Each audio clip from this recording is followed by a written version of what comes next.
We know that the majority of our TEKS that will be assessed will be in the editing portion, but we do have a section of revising TEKS that we're responsible for teaching too. Jeff Anderson has done a lot of work with teaching grammar and mechanics, so I've pulled on his work quite a bit. He talks about, he has several books out, and I love him, so I have 4 of his books. And in each of his books, he has specific lessons, like I've shared with you this morning with some of the things from Gretchen Barnaby's book. But this is what I like what he says. He says, each lesson in the book is a little chunk of the editing story. It's a digestible, everyday chunk, a part of the editing process that interweaves editing, grammar, the writer's craft, creating both writers and editors. He does a great job of weaving the reading with the writing. I've had an opportunity to hear him speak twice, and he reads aloud to his kids, and he lifts sentences from his reading to talk about the writing. And then he invites them to use it in their own writing. And he does it in a very skillful way. He says, we actually teach students to edit by building concepts through immersion and models, applying the concepts to their own writing while students edit their attempts along the way. We teach editing rather than merely practicing, because it's part of what they need, and it applies to their own writing. So the next several slides will walk you through the process. It's a lot of steps. What I'm going to ask that you do is pay attention to the steps, and then perhaps star the ones that mean the most to you. You start with an invitation to notice, and he calls it an invitation. He's going to put a sentence up there, and he's going to ask you, what do you notice about this? How did the author craft this sentence? What do you notice? And I'm going to read to you, if you don't mind, a small portion of his introductory lesson. Sorry, my throat is getting sore. So that you can hear his response and the things that the kids say. So this is the sentence he has put up on the board. The deputy told me to empty my pockets. 2 quarters, a penny, a stick of bubble gum, and a roll of grip tape for my skateboard. So take a listen to this lesson in his classroom. What do you notice? I ask. It has a list, Anali offers. What's in the list? Stuff in his pocket. Like what? Students discuss the items in the list. What does the reader know about the narrator by looking at what's in his or her pocket, I ask. He's probably broke, Diego says. What makes you think that? Well, it says he only has 50 cents. Students talk more about what they know from the sentence without the writer telling them. The author shows them with details, a list of details. What else do you see? There's that thing with 2 dots, says Tiffany, squinting. Pointing to the colon, I ask, this here? What is that? We discuss it's a colon, a sort of drum roll telling us something is coming. In this case, the colon introduces a list. Later that day, while reading on his own, Jonathan finds a similar sentence. Excited about its similarity to what we discussed, he points to the sentence from The Higher Power of Lucky, which is a textbook or text he was reading.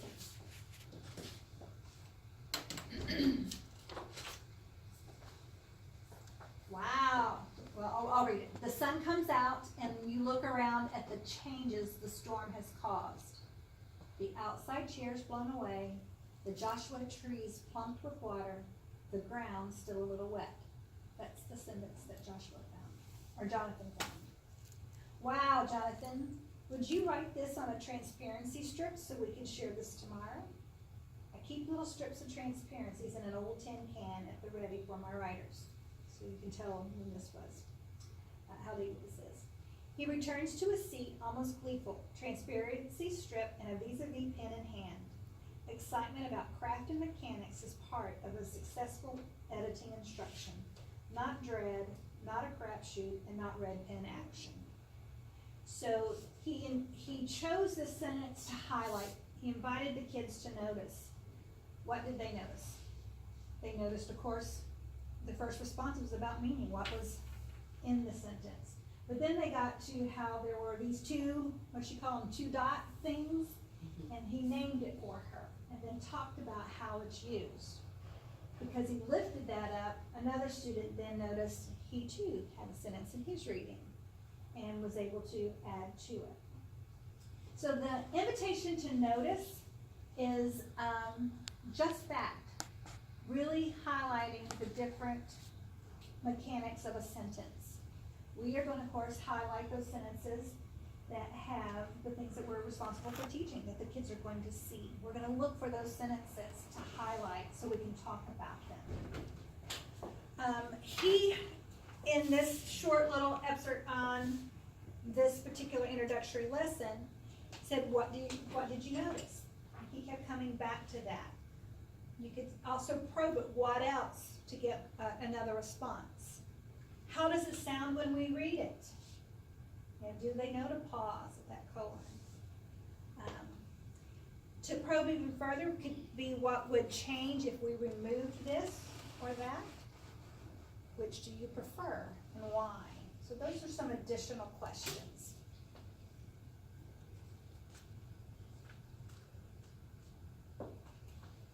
The next step is the invitation to imitate. This is when, after we have noticed several of these sentences, you can move to the invitation to imitate. You've deconstructed that sentence. You've looked at its parts. Now you're going to take it and internalize it. He talks about how you have to show your own imitation first and encourage them to apply it to their writing, to insert it with their ideas and their experiences, but still imitating that structure or pattern. So I'd like for you to do that. I'm going to go back one. Here is the sentence for us to imitate, and then on a post-it note or a piece of paper, I'd like for you to then write your own sentence imitating it. This would be good so that when you take it back, if you choose to do this lesson with your kiddos, you already have two that you can share, and you have a third one because you'll have your own that you've imitated.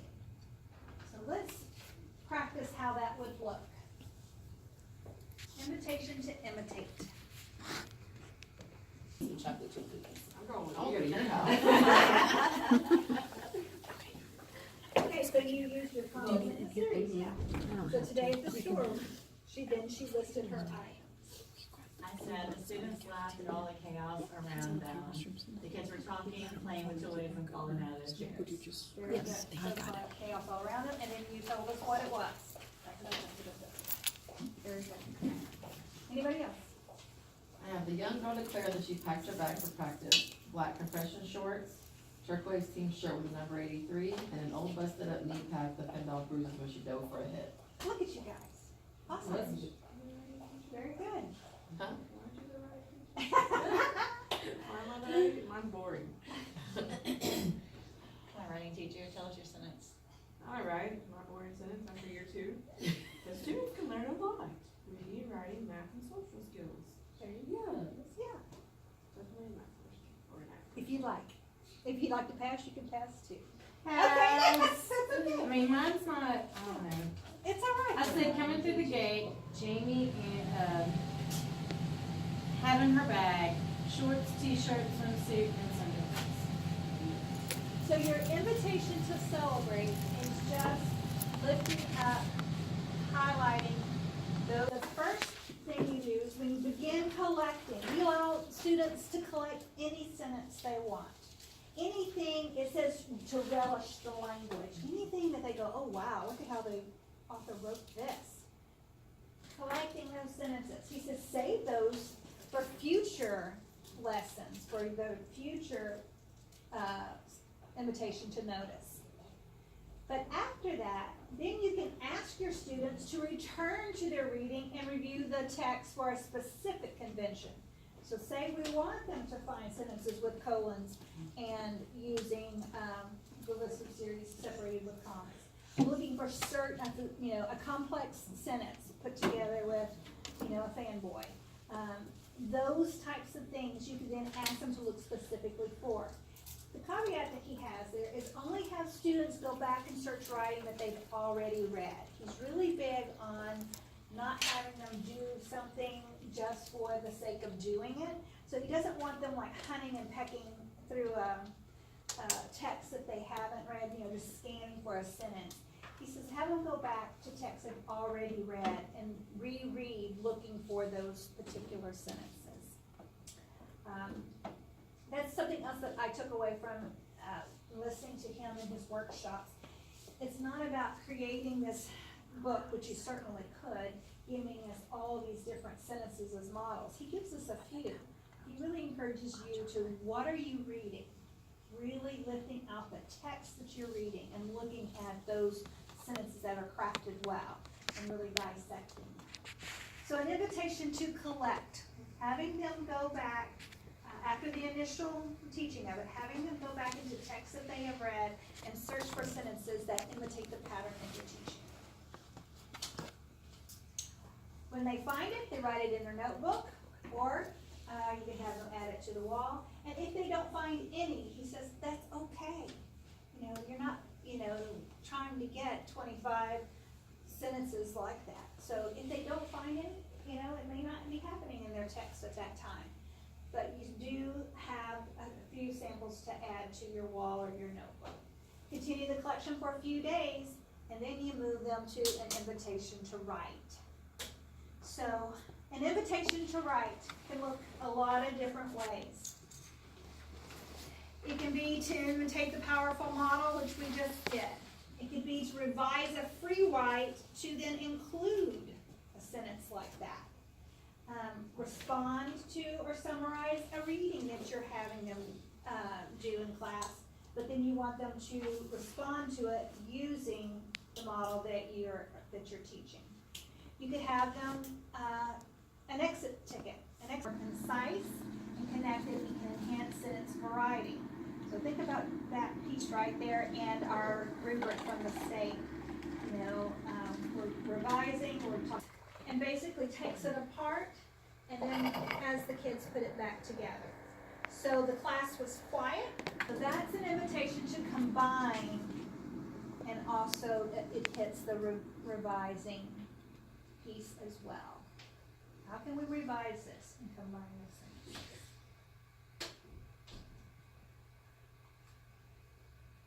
The invitation to edit. You start with your mentor text. You talk about what is good. Then you cover the original sentence and reveal a different version with one thing changed. So this, he even addresses and discusses daily oral language. Are y'all familiar with what that is, daily oral language? Daily oral language was popular several years ago, and it's where you show that. Well, my experience was it was mostly like one sentence, but it was incorrect. And the kids had to tell you what was wrong, like it might start with a lowercase letter, or, there's a variety of things. There might a proper noun that wasn't capitalized, or there'd be a variety of things that were wrong, and the kids had to say what was wrong. And his stance is if we train kids, how will they know what's wrong if they never saw what is right? We should be focusing on what is right. And then if they know and see it correctly, then they're gonna be able to pick out when it's not correct. So he has a kind of a different view of it. So, and that's what he says here. How can you know what is missing if you've never met it? So you need to see it correct, and then can move from that. So again, this will help you with the editing portion when they have to answer that portion of the test question. They have these sentences, and then they have to figure out what is wrong. So he calls this activity how they do it. So he starts with a mentor text. When the web is finished, the spider waits for insects to fly into its web. He starts with that, he does his invitation to notice, he has the kids talk about what they see. They may say, it starts with a capital letter, it has a comma after finish, why? It has an introductory clause, when the web is finished. You know, has period at the end, they talk about the meaning, all things are open, they're viable. The next day, day 2, he puts up the same sentence with a change. And again, he asks, what did you notice? When the web is finished, the spider waits for insects to fly into its web. So what's different about this sentence? It's, yes. So, you know, how does that change the meaning? What does it do? The next day, same sentence, different change. Invitation is, what do you notice? Finish. Finish. When the web is finished. So how does that change the sentence?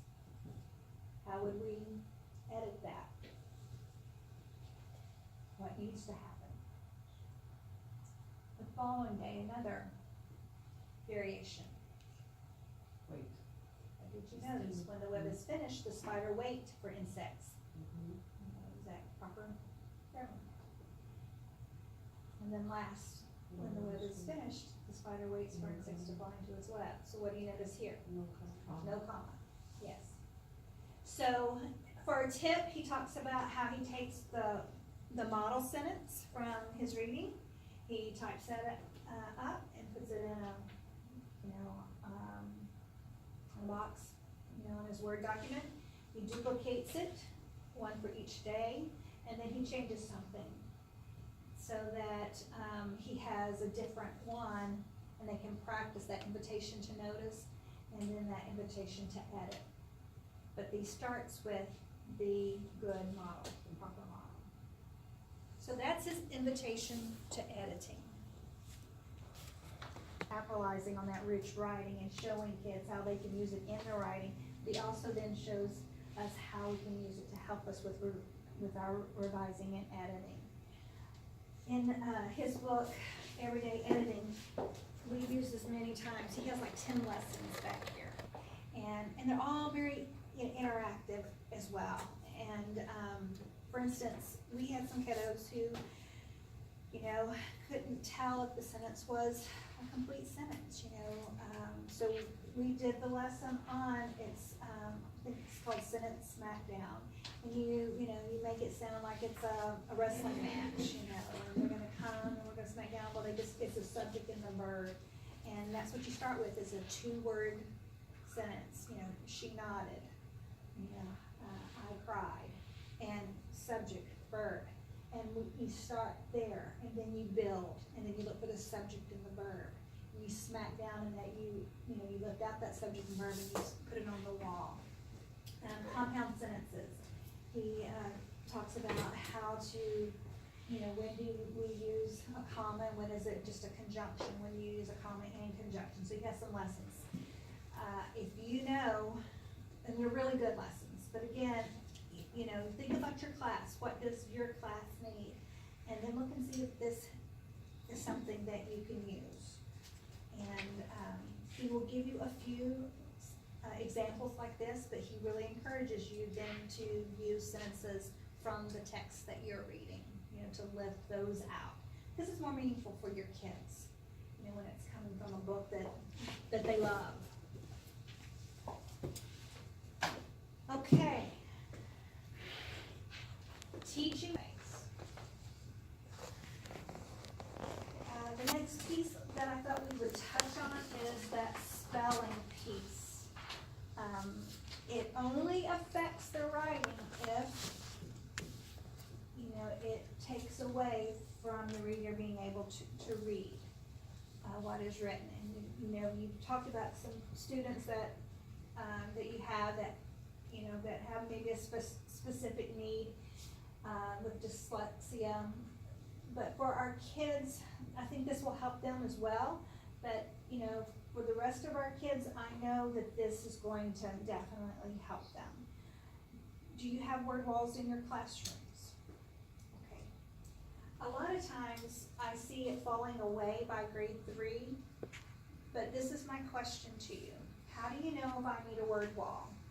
Well, it's based on what do I see happening in my kids' writing. If they are misspelling those high-frequency words, words that, you know, said, there, and do they know the difference between there, and there, two and two? They are still getting those confused, and you're still seeing those words misspelled, you need a word wall. That's how you know. There's two different kinds of word walls that I want to talk about today. One is the content word wall, and then one is the high frequency word wall. So, and really what we're going to be talking about is the high frequency word wall, but I want to make sure that we're clear how they look and different, and because they have two different purposes. Your content word wall will be like for math or science, language, social studies. And those are those words that they need to know for understanding, and they're not alphabetized. So for language arts, you know, I may have, well, the lips, I'll just use what's there. If I'm teaching that, I want them to know what that is. I put that up there so that we can revisit that concept. If I'm teaching adjectives, nouns and verbs and adjectives, as I teach those, I put that up there so we can go back and review those. It's great to have near the door because you can give a definition, have someone else shout the word, you can give the word, have them shout the definition. You can do that. For our math people, they're not in a room, but you know, it's great because think about the word problems that they have to read. And if they're not a strong reader, that often is difficult. So if we can pull some of those words and put them up there, because you can't help them with their like estimation, you can put those words up there and review them so the kids are seeing those words as you review the vocabulary, so that when they see them on the test, they'll have a better chance of being able to read those words, quotients and that kind of thing. That's content, specifically to really teach those concepts that are content specific. The high frequency word wall is A to Z. This is kind of a, if I can dim the lights for a moment so you can see. Actually, here's a better picture of it. Is that a little bit better? You're able to see that well enough. The words are alphabetized, and research has shown, you know, Dorothy Cunningham and Cunningham and Hall talked about having the words on different colors and cut out in the shape helps the brain, because the brain is a pattern seeker. So if we can put the words on different colored cards and cut them out in the shape, it helps us. That way we know, you know, if I'm confusing a word, I can see that there's a dip there, or if it's straight, or whatever, you know, tall letter, short letter. It's just a way to help. When you are playing these games, if you will, with the word wall, and you're pointing and touching, if I point to two, T-O-O, and when we talk about two and how we would use that word two, and it's always yellow, and it has the two O's longer versus T-O, then that helps the brain pull that up when I'm writing. You know, it's just amazing what our brains do, but that's the purpose of having the colors and the shapes. I will tell you, this is an example. I pulled this example mainly because it was the best example I could find online. Other research I have seen has said 2 lines is best, because when we get 3, it's a little bit harder to find. I personally have not done the research, so I don't know that, but no more than 2 rows is the recommendation. What else can I tell you about this? Introducing the words, they say 3 to 5 words per week. So if you're starting now, don't try to throw up a bunch of words, because then it's a sea of words, but introduce them 3 to 5 words per week is appropriate. And choose the words, like you'll see pre-made words that are already cut like this, you can buy at the teacher store. But I'm gonna encourage you, and I'm gonna share with you how I would do it. I encourage you to make your own. Because if your kids already know for FOR, then you may not put that one up there. Now, if they're confusing for, It's the next one, I think. Yeah, you did. yeah, if they're confusing how to spell for FOR and FOUR, then I might put those two up there so that we can talk about how they're different until I start seeing ownership. So I'm going to share with you a couple of games, probably 5, that you can do in the classroom that will hit those high frequency words. So, let's say one of the words that I am noticing is that they are misspelling the word suppose. So if it's, I personally would do it on Monday, at the beginning of the week, introduce my 3 to 5 words, and then the rest of the week we can play different word wall games. Because if you have a word wall and you just put the words up there and you don't do anything with it, it becomes a decoration. It's just something in your classroom. But if it's there and you use it, they will then use it. Some of the games will take literally 10 seconds, and I want to share a couple of those with you. So if you have 10 seconds, you got it. We're getting ready to go to lunch. We can squeeze it in. And some will take a little bit longer, like Read My Mind. It won't take 5 minutes, but it takes at least 30 seconds once they have the process down. 15 to 30 seconds per step, so you're looking at 2 to 3 minutes. But it's something that can be easily woven into your day. So if I was going to start with the word suppose, that's one of the words I've noticed, I would say, boys and girls, we're going to add the word suppose to our word wall today. Say the word suppose with me. Suppose. Suppose. What do you hear at the beginning of the word suppose? Yes, very good. What is tricky about that word suppose? Those of you that have used that word in your writing, what's kind of tricky about suppose? The 2 P's and the silent E. Ooh, you know it has 2 P's. Yes, we only hear one, don't we? But it has 2. What else is kind of tricky about that word suppose? Suppose, the silent E. And for me, suppose, it sounds like a Z at the end, but it's an S. Let me show you this word suppose. Here's the word suppose. Then I would choose an activity to introduce this word to go up. So I'm going to choose the one, be the words. I'm going to ask you to stand up. Let's be the word. Let's be suppose. And I'm going to give you the old lady version of suppose. Because to be the word, if it's a tall letter, you stretch your hand. If it is on the line letter, you put your hands on the knees. And if it goes below the line, you would go all the way down. But it's hard for me to get up. So when we go below the line, I drop my line. So you do it however, I mean, otherwise you get your workout. Ms. Gazelle just dropped. As you go. So let's be the word suppose. S, U, P, P, O, S, E. Suppose. When we come back up, we say it again. Suppose. That's one way to do it, introducing the word. Then I would get my next word. Okay, good job.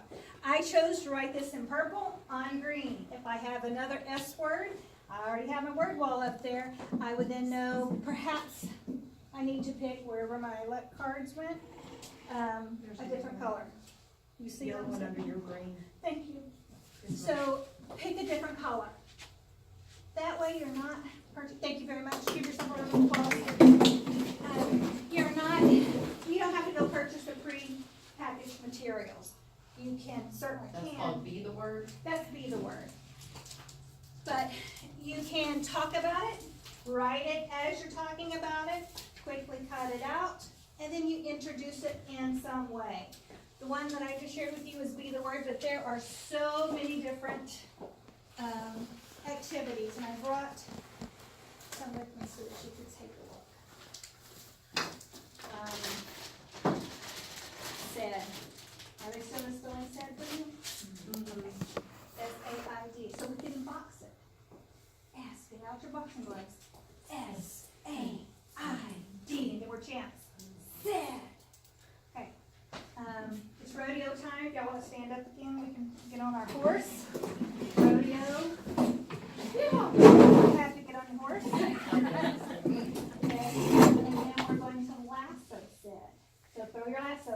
S-A-I-D. Said. Hold it in. Got your cap. This is not going anywhere, is it? How much are you gonna pay me to keep this up? I'm joking. And one last one, and like I said, there's plenty here for you to choose from, but we could do hip hip hooray, you know, hip hip hooray, like hip hip hooray. So we do said, S-A-I-D, said. Good job. All right. So lots of different ways to batter It's up. like a hard one, like responsibility, you know, you're doing this all day. I did a visit with one teacher in her classroom. The kids had so much fun with it that they were coming up with their own. I remember coming to, you will not believe, he had milk and cookies. So we spell the word, you're dunking, you're cooking in your milk, and then you drink it. So again, it would be S-A-I-D, dunking the cookies and then drinking. So she set up a station. You know, she already had a word wall station where the kids could play these different games with each other at stations where they are, like I said, share with you some of these games that you can play, but then they wrote their own chants and cheers for the words. And of course, the milk and cookies was one that came out of that. The one that takes a little more time. Once you have it in place though, like I said, it won't take but 2 or 3 minutes. It's called Read My Mind. So when you're reading, you're trying to read my mind. It's part of the word wall. It is still part of the word wall. It's teaching these high frequency words. There are 5 clues that I will give you.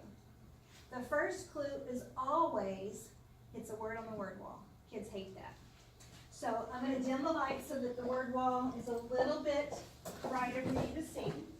So on your paper, what you're going to do is number 1 through 5.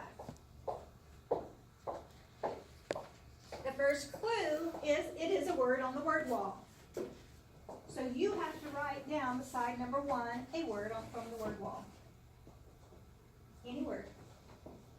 Do you want me to? I can't. If you need to get closer, please feel free to move up to closer. Okay. Just share this closer. Oh, careful, careful.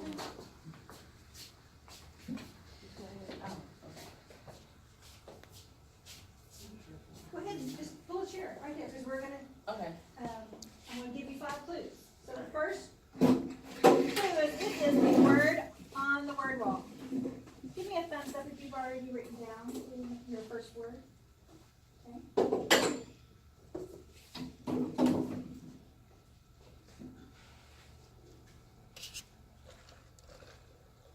Clue number 2 is, it is on the second row.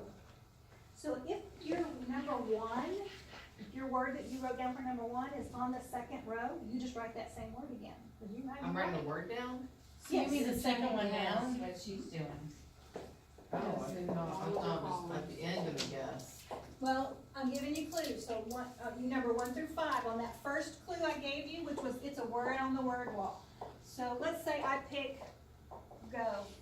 So my number 1, I'm gonna write go. Oh, I was not doing this Clue right. number 2 is, it's on the second row. Is go on the second row? It is not. So I have to now pick a different word for clue number 2. It's still on my word wall, and now it's on the second row. If I had picked was for my number 1, it's on the word wall, and it's on the second row, then number 2 would still say was. Does that make sense? Okay. All right. Clue number 3. Clue number 3, it is a 1-syllable word. First clue is on the word wall, second clue, second row. Third clue, it is a 1-syllable word. I think they are. They're all one syllable. Are they? Just checking. But if together was on there, it would not be. And if I've taught syllables, this is another way to get it back in there. And I am trying to make it ambiguous until the end. Clue number 4, it contains a diagram.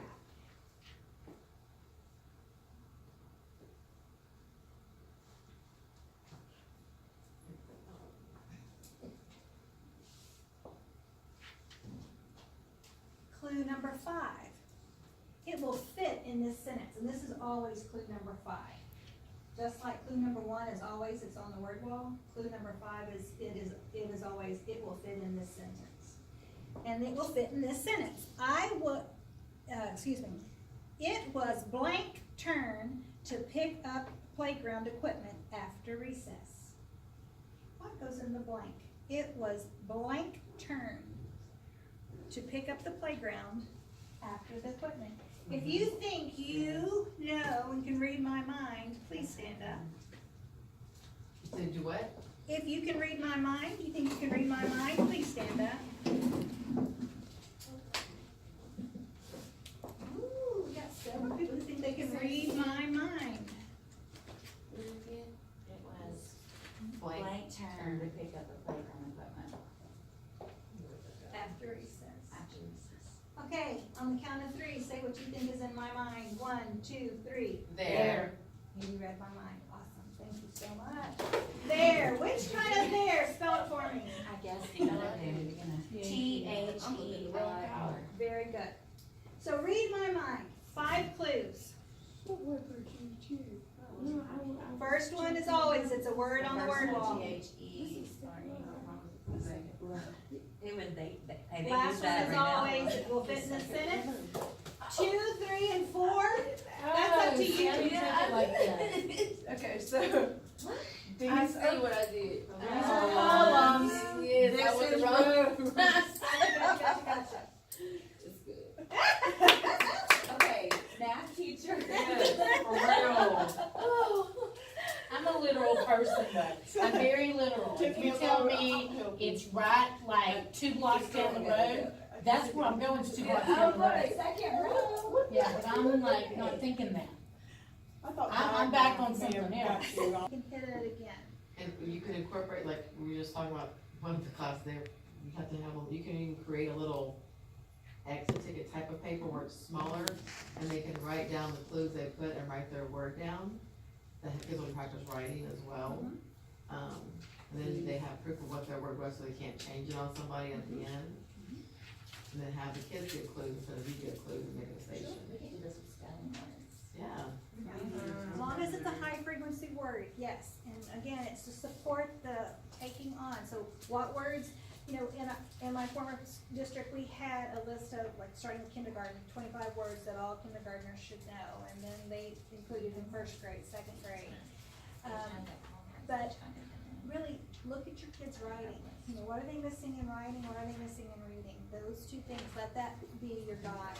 You know, find a place, whether it be, you know, if you print your lesson plans, I still would prefer to have that printed. You know, find a place where you can jot it down, a piece of Post-it note, put it up on, let it be a corner of your word wall where you can write it down as you see it.